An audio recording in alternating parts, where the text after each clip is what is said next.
фуагра, черная икра или пицца, что бы вы отведали, если бы это был ваш последний ужин? Я покажу вам ту еду, которую выбирали самые жестокие и опасные преступники, приговоренные к смертной казни. От одной оливки до весьма наглых и странных запросов, из-за которых в некоторых штатах США отменили последний ужин. А в конце я покажу вам выбор Теда Банди, насильника и убийцы, который раньше предпочитал человечину. Как я и говорил, в американских исправительных учреждениях существует долгосрочная практика, согласно которой осужденным к смерти разрешается выбрать свой последний прием пищи. Этот обычай варьируется от штата к штату, предоставляя осужденным возможность насладиться любимыми блюдами в преддверии их казни. Тем не менее, эта традиция была прервана в Техасе в 2011 году после инцидента, связанного с Лоренсом Расселом Брюером, который злоупотребил этим правом. Брюер, осужденный за убийство афроамериканца и являющийся сторонником идеологии превосходства белой расы, заказал слишком обильный последний ужин. Что там было? Да целый список, включавший в себя жареную бамию, куриные стейки, сырный омлет и множество других блюд. Но Брюер в итоге отказался от него, заявив, что не голоден. Эта наглость вызвала возмущение и привела к отмене возможности выбора последнего приема пищи для всех осужденных к смертной казни в штате Техас. И тут у меня возник логичный вопрос. А все ли можно заказывать? На самом деле нет. В США, чтобы управлять запросами осужденных к смертной казни относительно их последнего приема пищи и избежать чрезмерно необычных и дорогих заказов, введены специальные правила в разных штатах. Например, с конца 90-х годов в большинстве штатов запрещено включать алкогольные напитки в состав последнего ужина. Во Флориде заключенным разрешается заказывать еду только из локальных магазинов. При этом общая сумма не должна превышать $40, а в Луизиане установлен еще более строгий лимит. Стоимость последнего приема пищи не может быть выше $15. Эти меры призваны обеспечить определенный порядок и разумность в исполнении этой традиции, снижая нагрузку на бюджет и предотвращая потенциальные злоупотребления. Кроме того, в большинстве штатов есть возможность слегка видоизменять запросы заключенного, то есть пожелание последнего ужина остается пожеланием, а не строгим перечнем продуктов. Но давайте перейдем к нашим преступникам. И начну с девушки. Тереза Уилсон Бин Льюис была осуждена за убийство своего супруга и его сына в надежде получить страховку жизни на сумму $250 тысяч. Она стала единственной женщиной в Вирджинии, ожидавшей исполнения смертного приговора, и была казнена в 2010 году. Накануне своей казни Льюис выбрала в качестве последнего приема пищи жареную курицу, сладкий горошек с маслом, напиток Доктор Пеппер и яблочный пирог на десерт. А во время смертельной инъекции она обратилась с извинениями к своей падчерице Кэти, выражая сожаление за причиненную боль и утрату. Не слишком изысканно? Ну, я только начинаю. Филиппа Воркмана осудили за убийство полицейского, но его дело было спорным из-за наличия свидетелей, указывающих на его невиновность. Но доводы защиты не были услышаны. В 2007 году его приговорили к смерти в Теннесси. В отличие от многих, кто выбирает последний ужин, руководствуясь личными предпочтениями, Воркман поступил иначе. Он просил приобрести большую вегетарианскую пиццу и подарить ее первому бездомному, которого встретят из пиццерии. Как мило! После отказа тюремного персонала выполнить его просьбу, Воркман начал голодовку. В итоге его желание было воплощено в жизнь благодаря посторонним людям, которые узнали о его последней воле и решили ее исполнить. Петер Кюртен – это серийный убийца, ответственный за не менее чем 9 подтвержденных убийств и признавшийся в десятках преступлений в Дюссельдорфе. Он выбрал для своего последнего приема пищи довольно простой и классический набор – венский шницель с жареной картошкой и бокал белого вина. Несмотря на масштаб и жестокость его преступлений, его последняя просьба была удовлетворена перед исполнением приговора. В В 1986 году Джонатан Ноблс совершил двойное убийство, за что впоследствии был приговорен к смертной казни. За время отбывания наказания он обратился к вере, став преданным христианином, часто молился и обращался к Богу. В преддверии своей казни Ноблс выбрал соответствующий его духовным устремлениям последний ужин – хлеб и вино, что по сути должно было символизировать причастие. После этого обряда ему была сделана смертельная инъекция. Что касается его дальнейшей судьбы после смерти, то это останется между ним и, собственно, Богом. Так что остается гадать, простили ли его за преступление. Но некоторые заключенные меня реально удивили. Джеймс Смит, просивший землю в качестве последнего ужина, столкнулся с отказом тюремной администрации, которая предположила, что он может использовать ее для ритуала вуду. По их мнению, это могло неожиданно повлиять на персонал или других заключенных. В ответ на это заключенный, разочарованный отказом, попросил вместо земли банку обычного йогурта, и тут уже его просьба была удовлетворена. Робби Ли Гарнер, признанный виновным в серии тяжких преступлений, в 1985 году изначально получил приговор к пожизненному заключению без права на досрочное освобождение. Не смирившись с вердиктом, он устроил скандал в зале суда. Впоследствии у него диагностировали диссоциальное расстройство личности. После неоднократных нападений на других заключенных, его приговор был пересмотрен и заменен на смертную казнь. Проведя в тюремных стенах четверть века, Гарнер имел достаточно времени, чтобы продумать свой последний ужин. Он выбрал богатый и изысканный набор крупного лобстера, приготовленного с ароматными специями и травами, а также огромный стейк. Десерт состоял из фисташкового мороженого, шоколадной стружкой и яблочного пирога. Кроме того, Гарнер выразил желание во время ужина посмотреть трилогию «Властелин колец», которая в то время наделала много шума в кинематографе. Удивительно, да? Но поверьте, это еще не самые необычные капризы, которые были у заключенных. Рики Рэй Ректор был осужден за убийство полицейского и еще одного человека в ночном клубе. После совершения преступления Ректор попытался совершить самоубийство, выстрелив себе в голову, что привело к серьезному повреждению мозга, но его жизнь была спасена медиками. Перед казнью Ректор выбрал для своего последнего ужина стейк, курицу, вишневую газировку и ореховый пирог. Интересно, что пирог Ректор не стал есть, заявив, что оставит его на потом. Это могло свидетельствовать о его непонимании окончательности предстоящей казни из-за состояния его мозга после неудачной попытки самоубийства.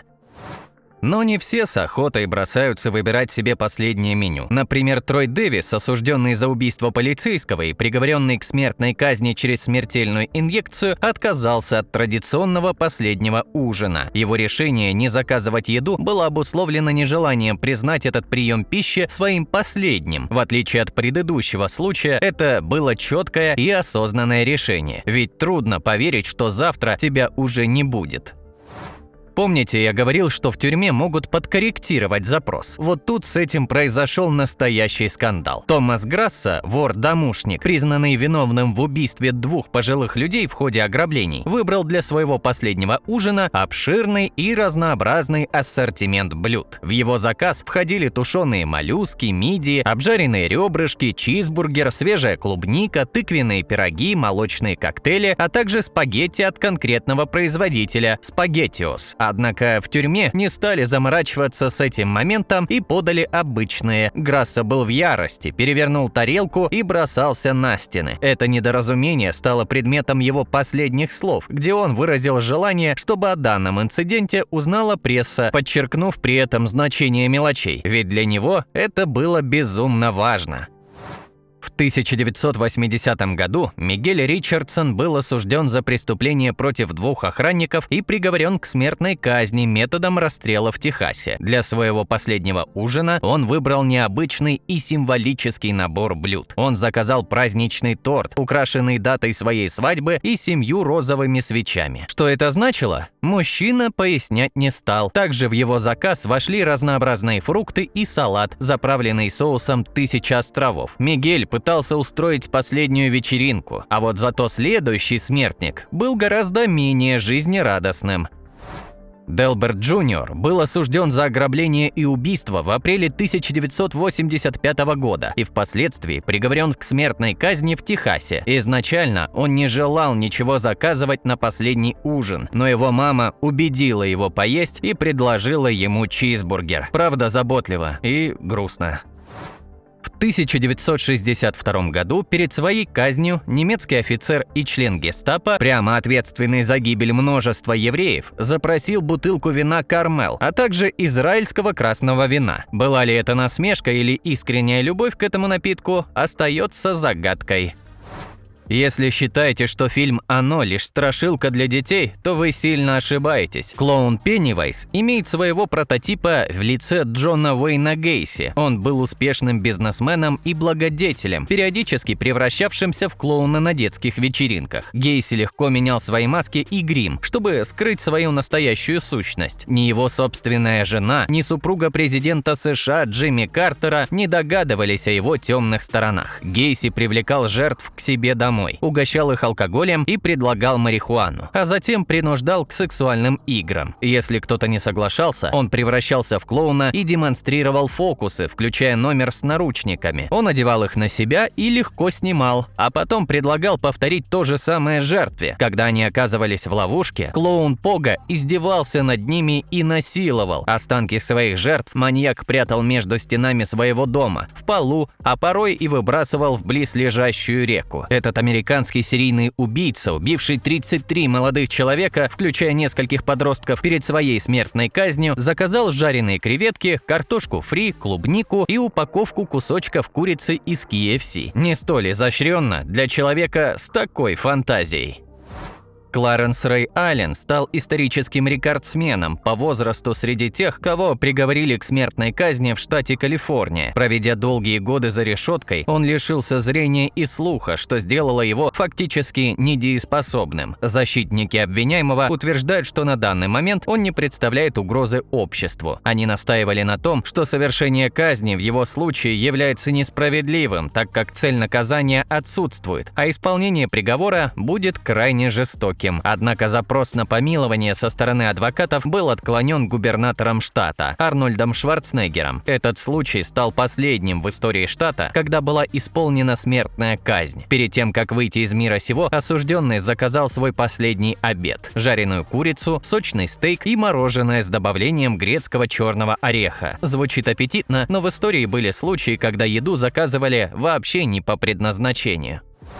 Роберт Бьюэлл сильно выделялся по сравнению с остальными осужденными из моего списка. Ему не хотелось переедать перед казнью, как это делали многие. Его последним желанием была маслина с косточкой. Зачем так любил вкус маслин? После казни Роберта охранники тюрьмы рассказывали, что он попросил похоронить его вместе с этой косточкой. Что за странная просьба? У него была непостижимая мечта – возродиться в виде дерева. Правда, оно так и не выросло.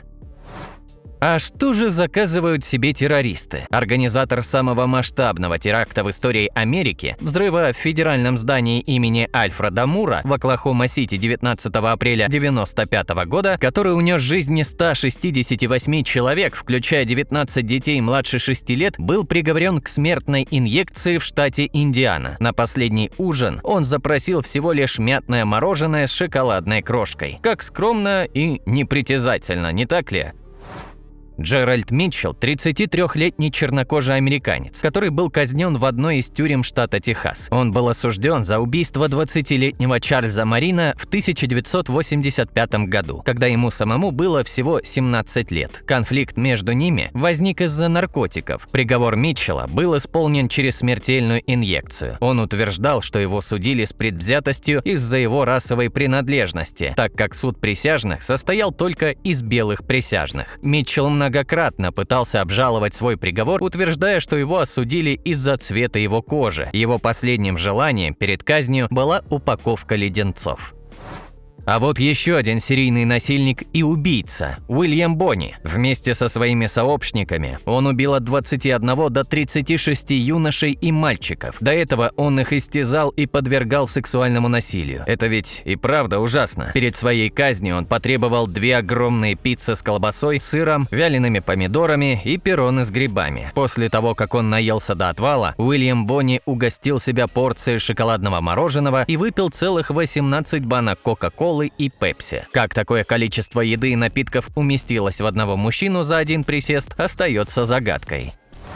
Тед Банди – один из самых известных серийных убийц в США. Он применял особый метод, чтобы уговорить девушек сесть в его машину. В ненастную погоду он поджидал их у автобусной остановки, где автобус задерживался, и предлагал подвезти до дома. Благодаря своей внешности и обаянию он редко сталкивался с отказами. Девушки видели ухоженного и обаятельного мужчину, от которого точно не ждешь подвоха. Когда они оказывались в его автомобиле, выйти было невозможно. Тед попросту убрал ручку на двери пассажира. Таким образом, Банди увозил девушек, насиловал и убивал. Кроме того, согласно судмедэкспертизе, мужчина часто развлекался и с уже мертвыми телами. А дома у него нашли остатки приготовленной пищи из человеческого мяса. Ужас, да? Но что решил съесть в свой последний ужин такой монстр? Перед казнью, признавшись в 30 убийствах, Теду подали обычный ужин, состоящий из стейка, яиц, тоста, картофельных оладий, молока,